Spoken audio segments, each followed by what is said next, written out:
Good morning. मैं Dev Prakash investor classes में एक बार फिर से आपका स्वागत करता हूं।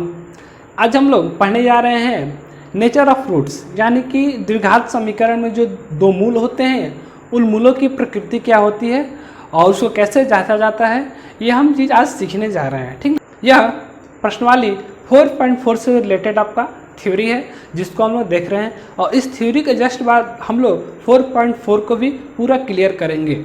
ठीक है, आइए शुरू करते हैं हम लोग सबसे पहले कि मूलों की प्रकृति क्या होती है, कैसे इसको जांचते हैं, देखते हैं। ठीक, तो हमने ये सीखा था या हमने ये जाना था कि ax² plus bx plus c बराबर 0 क्या होता था, एक द्विघात समीकरण होता था। ठीक ना, ये जो द्विघात समीकरण होता था इसके लिए कंडीशन होता था कि a आपका क्या होना चाहिए, नॉट इक्वल टू 0 होना चाहिए, तभी आपका द्विघात समीकरण है, अन्यथा ये द्विघात समीकरण का मानक रूप नहीं कहलाएगा। ठीक, तो अब देखिए हम लोगों ने एक चीज़ और भी पढ़ा था कि अगर ये द्विघात समीकरण है तो इस द्विघात समीकरण के मूल निकाल सकते हैं। उसके लिए एक द्विघाती सूत्र हम लोग पढ़े थे। आपका जो द्विघाती सूत्र था वो क्या होता था कि x बराबर होता था -b plus minus under root में b² माइनस 4ac पूरे के बटे में क्या होता था, 2a होता था। यह क्या था, यह आपका द्विघाती सूत्र था। इसी सूत्र को हम लोग क्या बोलते थे, श्री धराचार्य सूत्र भी हम लोग कहते थे। श्री धराचार्य सूत्र भी इसी को हम लोग कहते थे। ठीक, अब देखिए यहाँ पर ध्यान देने वाली बात यह होगी कि आखिर में कोई भी अगर द्विघात समीकरण है तो उस द्विघात समीकरण का जो रूट होता है उस रूट की जो प्रकृति होती है, प्रकृति को हम कैसे जांचेंगे कि क्या होगा। ठीक है, तो देखिए अगर ये x का जो आपका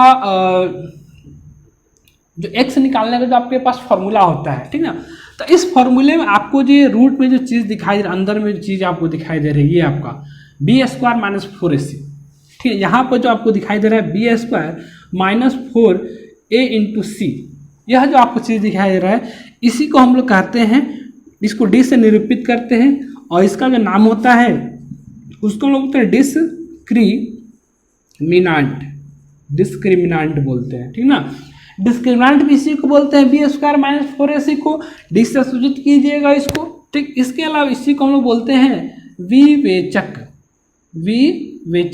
या इसी का एक और नाम है जो कि हम लोग बोलते हैं विवितकर। ठीक ना, याद रखिए जो b² माइनस 4ac होता है जो कि इस फॉर्मूले में अंडर रूट में जाता है, इसको तीन नाम से जानेंगे। एक आपका डिस्क्रिमिनांट हो गया, विवेचक हो गया, और विविक्तकर के नाम से भी इसको हम जानते हैं।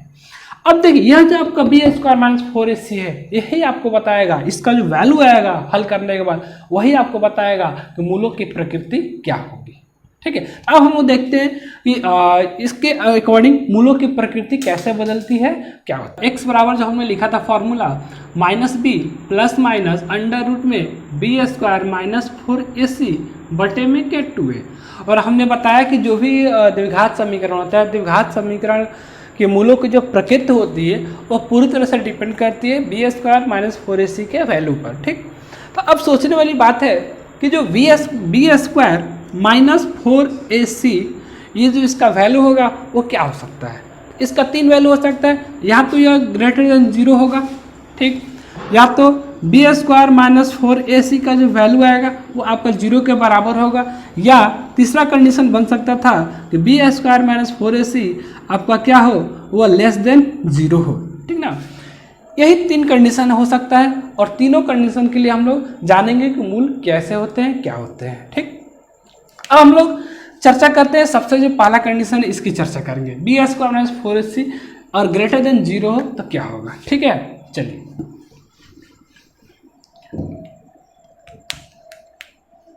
केस 1, यदि d बराबर b² minus 4ac greater than 0, तो अगर कभी आपको ऐसा मिलता है कि जो d का जो वैल्यू आ रहा है, b² में 4ac का जो वैल्यू आ रहा है वो आपका 0 से बड़ा आता है, तो इस कंडीशन में जो समीकरण होता है द्विघात समीकरण के वास्तविक मूल होते हैं, और दोनों मूल कैसे होते हैं तो भिन्न होते हैं, अलग अलग होते हैं। ठीक है, लिखेंगे यदि d बराबर b² minus 4ac greater than 0 हो तो समीकरण के दो वास्तविक एवं भिन्न मूल होंगे, ठीक ना। अब देखिए हमने तो पता लगा लिया कि समीकरण के जो मूल होंगे वो कैसे होंगे, वास्तविक होंगे और अलग अलग भिन्न होंगे, ठीक। आखिर वो मूल होंगे क्या, आप इसकी बात करते हैं। तो मान लीजिए कि और दो मूल हैं, एक को हम अल्फा लिख सकते हैं क्या, तो अल्फा बराबर हो जाएगा आपका -b प्लस अंडर रूट में जो यहाँ पर b² 4ac है, इसको लिख दीजिए b² 4ac और पूरे के बटे में आप लिख दो 2a। एक हो जाएगा मूल आपका ये, और दूसरा जो इसका मूल हो जाएगा बीटा बराबर हो जाएगा -b माइनस रूट में b² -4ac और पूरे के बटे में क्या हो जाएगा 2a, ठीक ना। ये आपका दूसरा मूल हो जाएगा, ठीक। तो ये आपका पहला केस था कि जब आपका बड़ा होता है तब। अब हम लोग दूसरा केस देखेंगे कि जब d का जो वैल्यू होता है वो 0 के बराबर होता है तब क्या होगा, केस 2। अब हम देखेंगे यदि d बराबर b² -4ac यह आपका किसके बराबर, 0 के बराबर हो तो समीकरण के, ठीक ना, लिख सकते हैं हम लोग द्विघात समीकरण के दो वास्तविक एवं समान मूल होंगे, दो वास्तविक एवं समान मूल होंगे, ठीक ना। अब देखिए यहाँ पर हम लोग क्या कर सकते हैं, सबसे पहले दो मूल अगर होंगे तो दोनों मूल कैसे हैं, बराबर होंगे। तो अगर x हम लोग अल्फा निकालते हैं और बीटा निकालते हैं तो अल्फा और बीटा दोनों क्या हो जाएगा आपका सेम होगा, ठीक ना। आपको मैं अलग अलग करके दिखाता हूँ, देखिए कैसे दोनों सेम हो जाता है, ठीक। अल्फा बराबर क्या लिखते हो आप, -b लिखते हो, उसके बाद प्लस माइनस लिखते हो, उसके बाद क्या लिखते हो, यहाँ पर d लिखते हो, और यहाँ पर d का जो वैल्यू है क्या है, बटा में 2 है, ठीक। या आप लिख सकते हो अल्फा बराबर d का वैल्यू क्या लिखा मैंने, यहाँ पर 0 लेना है आपको। जैसे ही आप d को 0 करिए पूरा टर्म 0 हो जाएगा, बचेगा आपके पास -b बटा में 2a। अल्फा कितना आएगा, -b बटा में 2a आ गया, ठीक। और बीटा आप निकालते हो तो लिखते हैं -b माइनस रूट में b² -4ac और पूरे के बटे में 2a, ठीक। यहाँ भी क्या होता है, b² 4ac का जो मान होता है क्या कर देते हैं, उसको 0 कर देते हैं। ये पूरा 0 हो जाएगा तो बचेगा आपका -b बटा में 2a, यानी कि बीटा भी कितना आ गया आपका -b/2a आ गया, और अल्फा भी कितना आता है -b/2 आ जाता। तो हम क्या देख रहे हैं यहाँ पर कि समीकरण के जो भी दो मूल हैं आपके दोनों कैसे हैं, अल्फा और बीटा दोनों कैसे हैं, बराबर हैं, और उसको निकालने के लिए डायरेक्ट फॉर्मूला हमारे पास रहेगा -b बटा में 2a। अब इसका उपयोग कब करेंगे, जब मान लीजिए हम कभी अस्तित्व निकालेंगे या मूलों की प्रकृति निकालेंगे, और मूलों की प्रकृति जब आप निकालिएगा और वहाँ पर अगर आपको पता चल रहा है कि d का जो वैल्यू है 0 के बराबर हो जा रहा है, तो उस कंडीशन में क्या करते हैं, सीधे मूल निकालने के लिए हम लोग अल्फा बराबर और बीटा बराबर -b/2a का प्रयोग करते हैं या करेंगे, ठीक है। आपका दूसरा हो गया। तीसरा कंडीशन क्या हो सकता था, चलिए तीसरा केस देखते हैं। तो एक तीसरा केस हो सकता था आपका कि b² -4ac यानी कि d है जो, ठीक ना, यह इसका जो वैल्यू है ये क्या है, 0 से आपका क्या हो, छोटा, ठीक ना।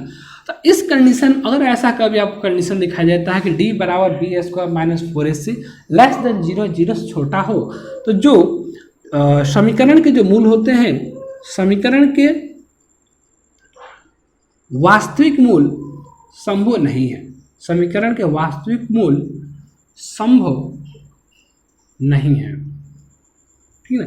तो इस कंडीशन में आप कोई भी मूल निकाल नहीं पाइएगा। ये आपका तीसरा केस था, ठीक है। तो हमने यहाँ पर सीखा क्या कि जो मूलों की प्रकृति होती है, मूलों के प्रकृति को कैसे निकालते हैं, और उसके बाद हम लोग ये भी देखें कि कैसे मूल निकालेंगे डायरेक्ट फॉर्मूले के द्वारा, हमने ये सीख लिया। अब हम लोग करेंगे इस पर जो भी इससे आधारित जो क्वेश्चन होता है उस क्वेश्चन को करेंगे और फिर प्रश्नावली को भी कंप्लीट करेंगे। चलिए तो हम लोग प्रश्नावली 4.4 का जो भी क्वेश्चन है उसको सॉल्व करते हैं। सबसे जो पहला क्वेश्चन आपका कह रहा है कि निम्न द्विघात समीकरणों के मूलों की प्रकृति ज्ञात कीजिए, यदि मूलों का अस्तित्व हो तो उन्हें ज्ञात कीजिए, ठीक ना। तो आपका सबसे पहला क्वेश्चन को शुरू करते हैं क्वेश्चन नंबर 1 से, ठीक। क्वेश्चन नंबर 1 का जो पहला नंबर क्वेश्चन उसको देखते हैं। समीकरण आपको दिया गया है 2x² माइनस 3x प्लस 5 बराबर 0 दिया गया है। ठीक, तो इसको बनाने का जो तरीका हो कैसे बनाएंगे, आप लिखोगे, पहले आप देखो समीकरण को। समीकरण क्या है, व्यापक रूप में है, अपने मानक रूप में, कोई प्रॉब्लम नहीं है। आप लिखो यहाँ समीकरण, ऐसे लिखिए, दिया गया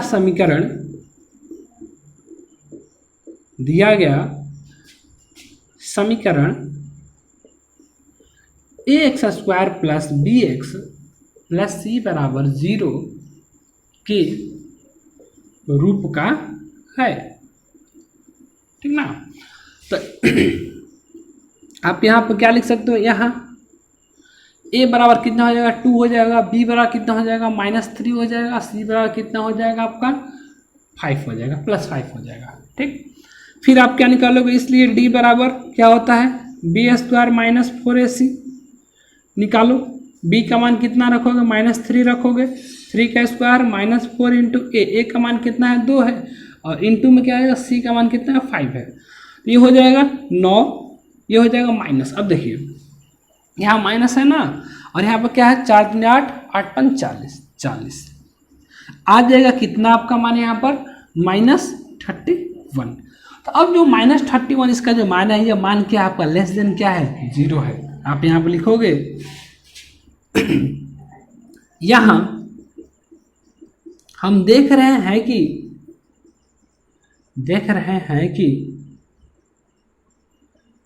d का मान 0 से यानी 0 से कम है, अतः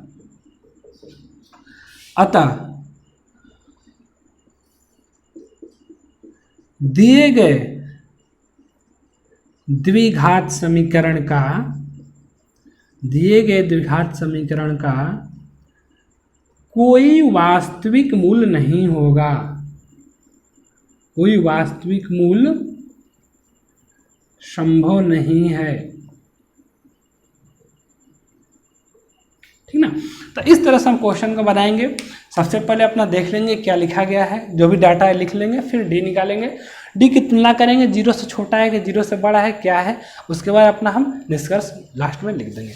ठीक है, ये आपका पहला क्वेश्चन था। अब क्वेश्चन नंबर 2 देखते हैं। क्वेश्चन नंबर 2 आपका दिया गया है 3x² माइनस 4√3x, उसके बाद है +4 = 0। तो आप यहाँ पे क्या लिख सकते हो, सबसे पहले यहाँ a बराबर कितना है 3 है, b बराबर कितना है -4√3 है, और c बराबर कितना है आपका 4 है। मानक रूप में था और मैंने डायरेक्ट लिख लिया। आप एक स्टेप आप ऐड भी कर सकते थे कि ax² + bx + c से इसकी तुलना करने पर, या फिर मानक रूप का उसके अनुसार। अब हमको क्या निकालना है, सबसे पहले हम d निकालेंगे। d बराबर होता है b² - 4ac। ठीक है, डिस्क्रिमिनेंट निकालेंगे। b का मान कितना है -4√3 का whole square -4 into a into कितना 4, तो हो जाएगा 16, और इसका स्क्वायर 16 माइनस 4 × 12, 12 बच्चों 48। देखो तो यहाँ पर क्या हो जाएगा, ये भी 48 हो जाएगा, 48 - 48 जाएगा, कितना बचेगा 0। यानी कि d का जो वैल्यू है वो क्या आ रहा है आपका 0 के बराबर आ रहा है। ठीक, इसलिए समीकरण के दो वास्तविक एवं समान मूल होंगे। ठीक, इतना निष्कर्ष हम निकाल लिए। अब जब वास्तविक मूल है और समान मूल है, तो हमको मालूम है कि जो क्या होता है समान मूल, x बराबर अल्फा बराबर क्या होता है -b/2a होगा, और बीटा बराबर में क्या होगा -b/2a ही होगा। ठीक, तो अब मान रख दो, -b का मान -4√3/2 इंटू a का मान कितना था आपका 3 था, रख दिए, तो आ जाएगा यहाँ से 4√3 बटा में 2 × 3, 2 से 2 4 कट जाएगा, आ जाएगा 2√3/3। ठीक ना, तो जितना ये आया है इतना ही मान इसको भी हल कीजिएगा, इतना ही ये भी आएगा, ठीक ना। इस प्रकार से जो भी समीकरण के दोनों मूल हैं उसको हम निकाल सकते हैं, कोई प्रॉब्लम। क्वेश्चन नंबर 3 का है इसका 2x square plus 6x minus 6x plus 3 बराबर 0 दिया गया है, ठीक है। तो अब हम क्या लिख सकते हैं, यहाँ पे a बराबर कितना है 2 है, b बराबर कितना है -6 है, c बराबर कितना है +3 है, ठीक। तो d निकालो पहले, d हो जाएगा b स्क्वायर माइनस 4ac, ठीक ना। b का वैल्यू -6 का स्क्वायर करो -4 इंटू a कितना है 2, c कितना है 3, यहाँ से हो जाएगा 36 माइनस 4 दूनी 8 और 3 का 24, तो 36 में 24 जाएगा, कितना बचेगा आपका 12 बचा, ठीक ना। तो अब यहाँ पर जो d का जो वैल्यू 12 आ रही है क्या है आपका ग्रेटर देन 0 है ना। तो आप नीचे लिखोगे, आप नीचे लिखेंगे यहाँ d ग्रेटर देन 0 है, इसलिए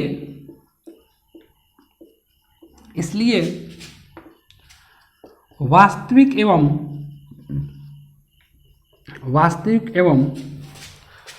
असमान मूल होंगे। कैसे मूल होंगे, तो वास्तविक एवं असमान मूल होंगे। अब हमारा काम क्या रहेगा कि मूल आखिर में जो कुछ भी होंगे उसको निकाला जाए। चलिए तो यहाँ से x बराबर क्या लिख सकते हैं -b प्लस माइनस रूट में b स्क्वायर माइनस 4ac, यानी इसी को d लिख सकते हैं क्या डायरेक्ट, और बटे में क्या आता है 2a आता है। अब तो x का वैल्यू आपका 2 आता है, इतना तो मालूम है। हम यहाँ से क्या लिख सकते हैं कि x बराबर -b प्लस, इसको चलिए हल कर देते हैं, कोई प्रॉब्लम नहीं, मान रख देते हैं सबसे पहले। तो b का मान कितना है -6 प्लस माइनस रूट d में d का वैल्यू देखिए कितना रहा आपका 12 है, यहाँ 12, ठीक है। बटे में क्या है 2 इंटू a का वैल्यू कितनी है 2 है, 2 यहाँ रख देते हैं। x बराबर आ जाएगा 6 प्लस माइनस रूट में 12 बटे में 4, ठीक है। आगे सॉल्व करते हैं इसको। या x बराबर आप लिख सकते हो 6 प्लस 12 बटे में 4, या x बराबर 6 माइनस रूट 12 बटे में 4। अब देखें अगर रूट 12 को अगर आप हल करना चाहते हैं तो इसको हम और थोड़ा सा सिंप्लीफाई कर सकते हैं। 6 प्लस लिख सकते हैं 12 का आप फैक्टर कर दो, तो 12 का तोड़िएगा तो 2 गुणे 2 गुणे 3, यहाँ से 1 2 बाहर आ जाएगा। इसको आप लिख सकते हैं 2√3/4, और इसको भी आप लिख सकते हैं x बराबर 6 माइनस 2√3/4। यहाँ से आ जाएगा आपका 2 कॉमन कर दीजिए, 3 प्लस √3/4, यानी 2 2 कट जाएगा, 2 दूनी 4, ये मिल जाएगा आपको x का वैल्यू यहाँ से 3 प्लस √3/2। और इसी तरह इधर आइएगा तो आपको मिलेगा एक वैल्यू, 2 कॉमन कर दीजिए, 3 माइनस √3/4, 2 2 कट जाएगा, मिलेगा आपको 3 माइनस √3/2, ठीक ना। तो ये आपका आंसर हो जाएगा क्वेश्चन नंबर 3 का। हम देखते हैं क्वेश्चन नंबर 2। क्वेश्चन नंबर 2 आपका कहता है कि निम्न प्रत्येक द्विघात समीकरण में k का ऐसा मान ज्ञात कीजिए कि उसके 2 बराबर मूल हो। क्वेश्चन में आपको कह रहा है k का वैल्यू निकालना है और कह रहा है कि 2 बराबर मूल हो उस कंडीशन के लिए, ठीक ना। तो सबसे पहला क्वेश्चन हम लेते हैं, तो दिया गया है 2x square plus kx plus 3 बराबर 0। ये आपका पहला क्वेश्चन, और कंडीशन लगा है कि उसके दोनों मूल कैसे हैं, बराबर हैं। तो आप जरा सोचिए, और इस द्विघात समीकरण के दोनों मूल बराबर हो, तो दोनों मूल बराबर हो तो आप वहाँ से क्या निष्कर्ष निकाल सकते हो। तो दोनों मूल अगर बराबर है तो ये हमको मालूम होना चाहिए कि मूल दोनों बराबर तभी होते हैं जब जो डिस्क्रिमिनेंट होता है या जो विवेचक होता है उसका वैल्यू 0 के बराबर आता है, तभी होता है, ठीक। तो हम यहाँ पर सबसे पहले लिखेंगे, यहाँ a बराबर 2 है, b बराबर कितना है k है, और c बराबर कितना है 3 है। चूंकि दोनों मूल बराबर हैं बराबर हैं, इसलिए डी अर्थात डी का जो वैल्यू होगा वो 0 के बराबर होना चाहिए। ठीक है, अब हम लोग क्या करेंगे, डी बराबर 0 होगा। अब करते हैं डी बराबर 0, डी बराबर 0 लेकर सॉल्व कीजिए इसको। तो डी का बी स्क्वायर माइनस 4ac बराबर 0। ठीक है, तो बी का वैल्यू कितना है, के स्क्वायर माइनस 4 इंटू ए कितना है आपका 2 है, सी कितना है 3 है, बराबर 0। यहाँ से सॉल्व किया जाए तो के स्क्वायर बराबर आ जाएगा 4 दूनी 8, 8 का 24 माइनस 24 इक्वल टू 0, या के स्क्वायर बराबर आ जाएगा, इस उधर ले जाएंगे 24, या के बराबर आ जाएगा कितना, प्लस माइनस 24। अब 24 का आप सॉल्व कर सकते हैं, इसको सॉल्व कर दिया जाए तो के का वैल्यू आ जाएगा प्लस माइनस 24 का अभाज्य गुणनखंड कीजिए, क्या हो जाएगा 6 गुणे 4, इसको आप 2 गुणे 3 और इसको 2 गुणे 2 में लिख सकते हैं। ठीक है, कोई प्रॉब्लम। तो यहाँ से देखिएगा कि आपका 2 का पेयर बनेगा तो हो जाएगा 2 बाहर आ जाएगा और अंदर बचेगा आपका कितना 6। ठीक ना, ये आपका इसका, इसलिए के का 2 वैल्यू होगा, के बराबर आप लिख सकते हो, यही आपका आंसर हो गया। के का वैल्यू पूछा है ना, के का 2 आंसर आ जाएगा, प्लस 2√6 आएगा और माइनस √6 आएगा। कोई दिक्कत?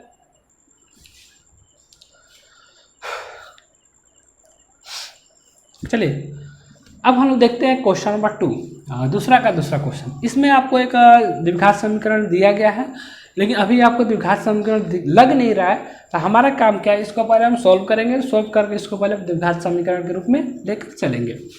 इसको मल्टीप्लाई कर दिया तो हो जाएगा आपका ये के एक्स स्क्वायर माइनस 2 के एक्स प्लस 6 बराबर 0। कोई प्रॉब्लम? हम इसको लिख सकते हैं क्या और आगे सॉल्व कर नहीं सॉरी, आपका ये अब आपका देखा जाए तो आपका यह और द्विघात समीकरण के रूप में चला गया। ठीक है, आप लिख सकते हो यहाँ से कोफिशिएंट का मान, यहाँ a बराबर कितना है k है, b बराबर कितना है -2k है और c बराबर कितना है +6 है। ठीक, तो आपको निकालना क्या है, समीकरण का मूल आपके बराबर है, पहले ही कहा दिया है, तो लिख दीजिए चूंकि समीकरण के मूल बराबर हैं अतः d बराबर 0 होगा। ठीक है ना, तो d बराबर 0 कर दीजिए, तो यहाँ से लिखेंगे हम लोग b square minus 4ac equal to 0, या b की वैल्यू देखो -2k का होल स्क्वायर करो -4, a की वैल्यू कितनी है k इंटू c की वैल्यू कितनी है 6 बराबर 0। यहाँ से लिखेंगे 4k स्क्वायर हो जाएगा, इसको हल करेंगे तो -4 है और यहाँ पर 6 है, तो 24 बराबर 0 हो जाएगा। फिर यहाँ से देखें तो हम लोग कॉमन कर सकते हैं क्या, 4k जब कॉमन करेंगे तो बचेगा यहाँ पर k और यहाँ बचेगा 6 बराबर 0। अब देखिए यहाँ से हम लोग कर सकते हैं एक चीज़ कि अगर इन दोनों का जो गुणनफल होगा, ये जो आपका 4k और इसका पूरा का गुणनफल कितना है 0 आ रहा है, अगर ये 0 तभी हो सकता है या तो ये टर्म 0 होगा या तो फिर ये आपका 0 होगा। हम करते हैं 4k बराबर 0। ठीक ना, यहाँ से k की वैल्यू क्या आ जाएगी 0 आ जाएगी। दूसरा चीज k बराबर अगर हम k -6 बराबर अगर हम लेते हैं 0, तो यहाँ से हो जाएगा k बराबर आपका 6, ये आपका आ जाएगा आंसर। पूछा था k का वैल्यू क्या होना चाहिए, k का वैल्यू अगर आप 0 रखते हैं तो आपका ये संभव है। लेकिन एक चीज़ अगर सोचिएगा यहाँ पर, यह जो k का वैल्यू आप 0 लोगे, ठीक ना, तो जैसे ही आप k का वैल्यू आप 0 लेंगे, दो वैल्यू आ रहा है k का, ध्यान रखिएगा यहाँ पर, एक 0 आ रहा है 6 आ रहा है, दोनों में से एक ही वैल्यू आपको लेना है। क्यों, उसका समझ लीजिएगा। अगर आप k को 0 कर देते हो, ये जो पूरा टर्म 0 होगा, जैसे ये 0 से मल्टीप्लाई होगा एक्स स्क्वायर के साथ, क्या हो जाएगा, पूरा आपका एक्स स्क्वायर गायब हो जाएगा। और फिर आपको मालूम है अगर कोई भी द्विघात समीकरण x square plus bx plus c के रूप का होता है तो जो एक्स स्क्वायर का कोफिशिएंट होता है ये कभी भी 0 नहीं होना चाहिए, ठीक ना। लेकिन जैसे आप के को 0 करोगे ये क्या हो जाएगा, 0 बन जाएगा। इसलिए ये वैल्यू हम नहीं लेंगे, केवल हम लोग के बराबर क्या लेंगे, 6 वाला ही आंसर लेंगे, ठीक है। ये आपका क्वेश्चन नंबर 2 भी कंप्लीट हो गया।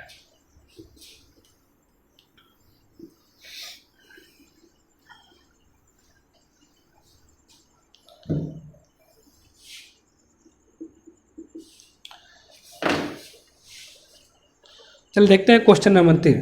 कह रहा है क्वेश्चन नंबर 3 में कि क्या एक ऐसी आम की बगिया बनाना संभव है जिसकी लंबाई चौड़ाई से दुगनी हो और उसका क्षेत्रफल 800 मीटर स्क्वायर हो, तो उसकी लंबाई और चौड़ाई ज्ञात कीजिए, क्या होगी। कह रहा है क्वेश्चन में क्या आप ऐसा बागीचा बना सकते हो जिसकी जो लंबाई हो चौड़ाई से दुगनी हो और साथ में उसका क्षेत्रफल आपका 800 मीटर स्क्वायर दिया गया हो, ठीक ना।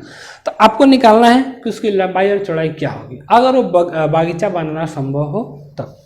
तो क्वेश्चन में दिया है लंबाई चौड़ाई से क्या है, दुगनी है, ठीक है। तो मान सकते हैं क्या, माना कि बगिया की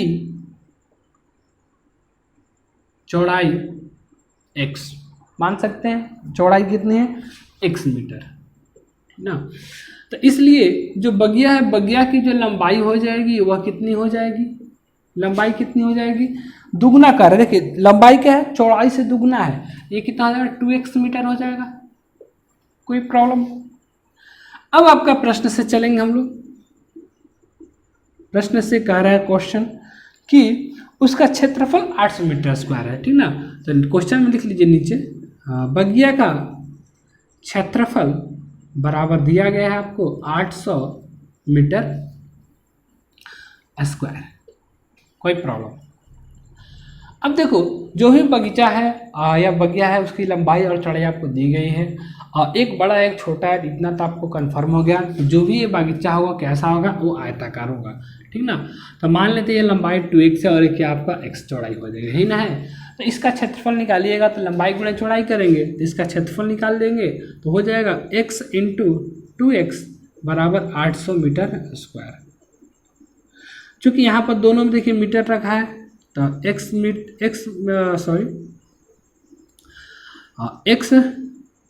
2x, यहाँ भी मीटर स्क्वायर तो मीटर स्क्वायर कैंसिल कर दीजिए, यहाँ पर आ जाएगा 2x स्क्वायर और यहाँ आ जाएगा आपका 800। यहाँ से देखेंगे 2 से ये भी कट जाएगा 400 बार में, आपका x बराबर मिलेगा कितना, तो ±400। तो x का वैल्यू जाएगा प्लस माइनस कितना आ जाएगा, 20 आ जाएगा। x का कितना, 2 मान आएगा, ठीक ना। तो x का 2 मान आएगा, एक आपका निगेटिव एक पॉजिटिव। चूंकि ये लंबाई की बात हो रही है तो कभी भी जो आपकी लंबाई होगी वो निगेटिव नहीं हो सकती, इसलिए हम लोग केवल पॉजिटिव मान लेंगे। नीचे लिखेंगे x चूंकि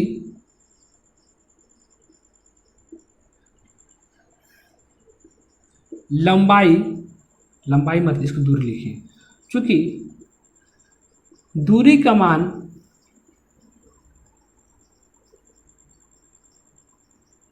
ऋणात्मक नहीं होता है,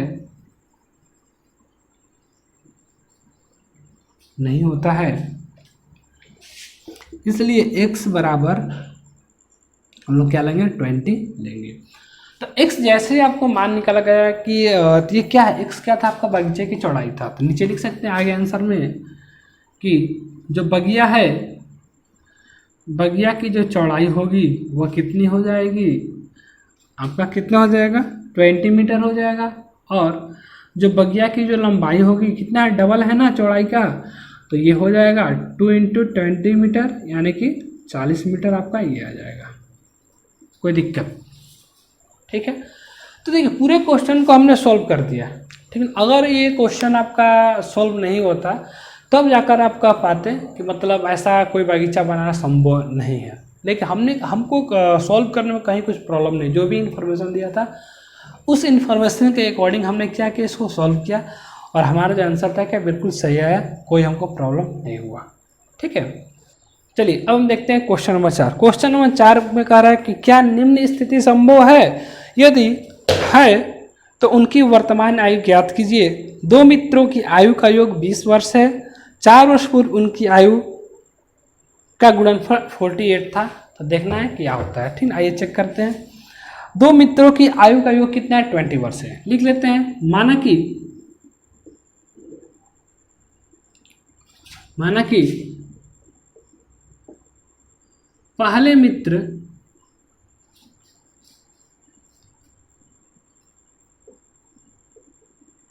की आयु बराबर x वर्ष, इसलिए दूसरे मित्र की आयु कितनी हो जाएगी, 20 माइनस एक्स, क्योंकि क्वेश्चन आपको दिया गया है कि दोनों का जो योग है कितना रहा है आपका, 20 वर्ष है। एक का x मान लिए हैं तो 20 में से x घटा देंगे, हो जाएगा आपका, ठीक है, x वर्ष, 20 माइनस एक्स वर्ष। अब देखिए क्वेश्चन में फिर कह रहा है कि 4 वर्ष पूर्व उनकी आयु। अब निकालते हैं 4 वर्ष पूर्व। 4 वर्ष पूर्व,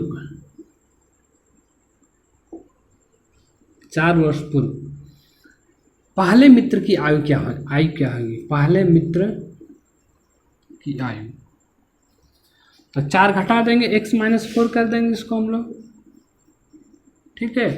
और जो दूसरा मित्र है, दूसरे मित्र की जो आयु हो जाएगी वो कितनी हो जाएगी, 20 माइनस एक्स माइनस 4, यानी आ जाएगा कितना, 16 माइनस एक्स वर्ष, x वर्ष। अब देखिए प्रश्न से यहीं से आपको काम करना है। कह रहा है कि 4 वर्ष पहले जो उनकी आयु थी उसका गुणनफल कितना रहा है, 48 आ रहा है। तो प्रश्न से आप लिखेंगे 4 वर्ष पहले इनकी आयु क्या है, x माइनस 4 यहाँ पर है और यहाँ पर क्या है, 16 माइनस एक्स है। इन दोनों का गुणनफल कितना आ रहा है, तो 48 आ रहा है। इसको सॉल्व किया जाए तो x गुणा कीजिए, 16x हो जाएगा, माइनस एक्स स्क्वायर हो जाएगा। इसको गुणा किया जाए, 16 चौके 64 और माइनस माइनस प्लस 4x बराबर कितना हो जाएगा, 48 हो जाएगा, ठीक है। आगे इसको सॉल्व करते हैं अगर हम लोग, तो 16x यहाँ पर, 4x यहाँ पे बन जाएगा आपका 20x minus x square minus 64 बराबर 48। उधर लेके चलते हैं पूरे को, तो x square minus 20x plus 64 और प्लस 48 बराबर 0। कोई दिक्कत है यहाँ तक? आगे सॉल्व करते हैं इसको हम लोग। फिर इसको लिख सकते हैं क्या हम लोग,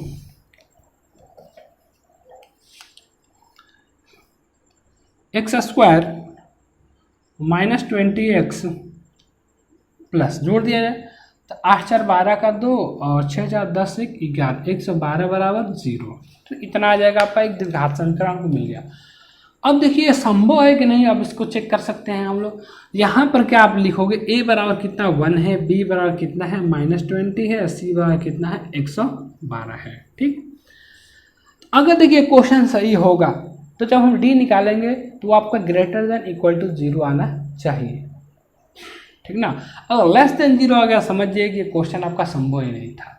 चेक करते हैं, d बराबर निकालेंगे तो b square minus 4ac, b की वैल्यू कितनी है 20 का स्क्वायर करो, माइनस 4 सॉरी देखो माइनस 20 यहाँ पर, माइनस 20 का स्क्वायर कीजिए, माइनस 4 इंटू ए इंटू सी 112। इसको आगे हल करेंगे तो हो जाएगा 400 माइनस 4 दूनिया 8 4 4 आ जाएगा माइनस कितना 48। अब बताइए यहाँ पर क्या आप इस द्विघात समीकरण के वास्तविक हल प्राप्त कर सकते हैं? नहीं। यहाँ आप लिखिएगा, यहाँ d का जो वैल्यू है क्या है, लेस देन 0 है, यहाँ d लेस देन 0, इसलिए समीकरण के वास्तविक मूल नहीं होंगे, इसलिए समीकरण के वास्तविक मूल नहीं होंगे। और जो आपसे क्वेश्चन में पूछा गया है आपका वो आंसर भी निकल कर नहीं आएगा, ठीक ना। तो आप लिखोगे, क्वेश्चन पूछा गया तो क्या यह स्थिति संभव है, तो आप लिख दीजिएगा कि नहीं, यह स्थिति संभव नहीं है, बिल्कुल नहीं है, ठीक ना। आंसर भी देख लीजिए, केवल लिखा है नहीं, नहीं अभी आधार पर कह पाए क्योंकि जो द्विघात समीकरण को प्राप्त हुआ था उसका जो डी हमने निकाला, डिस्क्रिमिनेंट निकाला जब, तो वो आपका 0 से छोटा आ रहा था। क्वेश्चन नंबर 4 आपका हो गया। अब एक क्वेश्चन आपका आखिरी क्वेश्चन 5 नंबर देखते हैं इसको भी।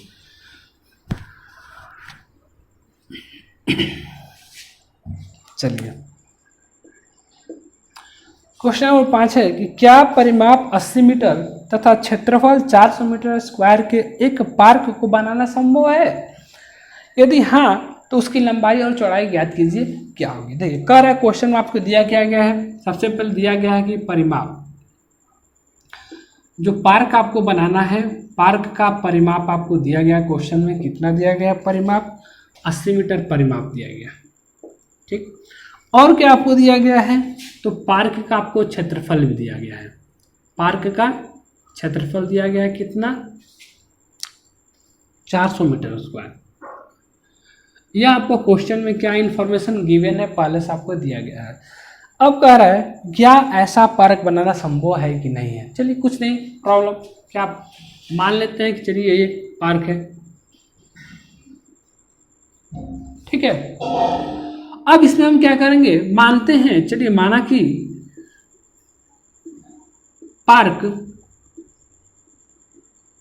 की चौड़ाई या लंबाई दोनों में से आप कोई भी मान सकते, कोई प्रॉब्लम नहीं, ठीक है। माना कि पार्क की जो लंबाई है वो x मीटर, ठीक। अगर आप इसको x मीटर मान रहे, ये भी x होगा, ये भी सामने वाला भी x हो जाएगा। और आपको मालूम है क्वेश्चन में आपका पार्क का परिमाप दिया गया है कितना, 80 मीटर दिया गया है। आयत का परिमाप क्या होता है, आयत का परिमाप क्या होता है, ठीक ना। तो आप लिख सकते हो क्या, 2 गुणे कोष्ठ में लंबाई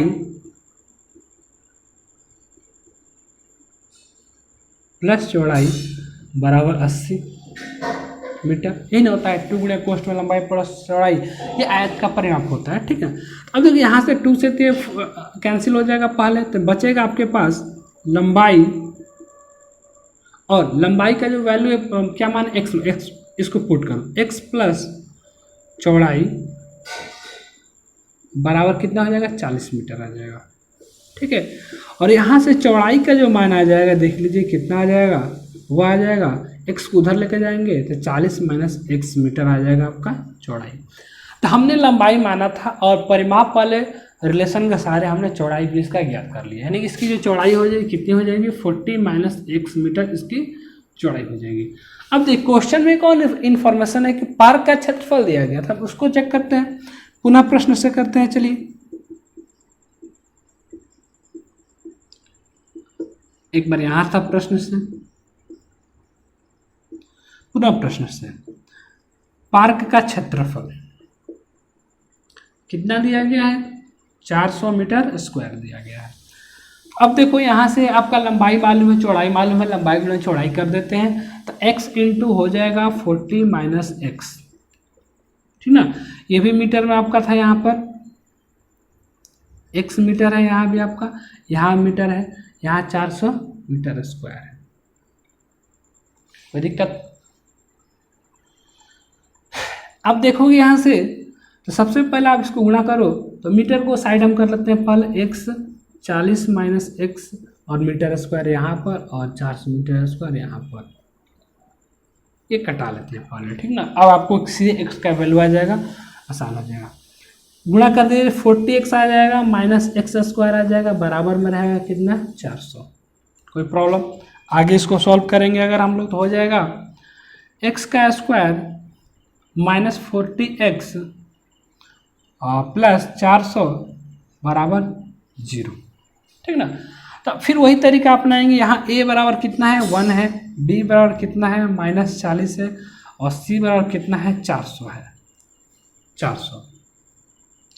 तो d बराबर निकालो, b स्क्वायर माइनस 4ac, तो b कितना हो जाएगा, माइनस 40 का स्क्वायर कर दो, माइनस 4 इंटू a इंटू सी, ये हो जाएगा, देखो तो कितना 4 चौके 1600 हो जाएगा, क्या ये 1600, और माइनस यहाँ पे क्या 4 चौके 1600, यानी कितना आएगा बराबर में 0। अब देखो यहाँ पर जो d का वैल्यू क्या आ रहा है, d का वैल्यू आ रहा है आपका 0 के बराबर। तो हमको मालूम है अगर d का वैल्यू 0 आता हो या फिर 0 से बड़ा आता हो तो द्विघात समीकरण के वास्तविक मूल संभव होते हैं।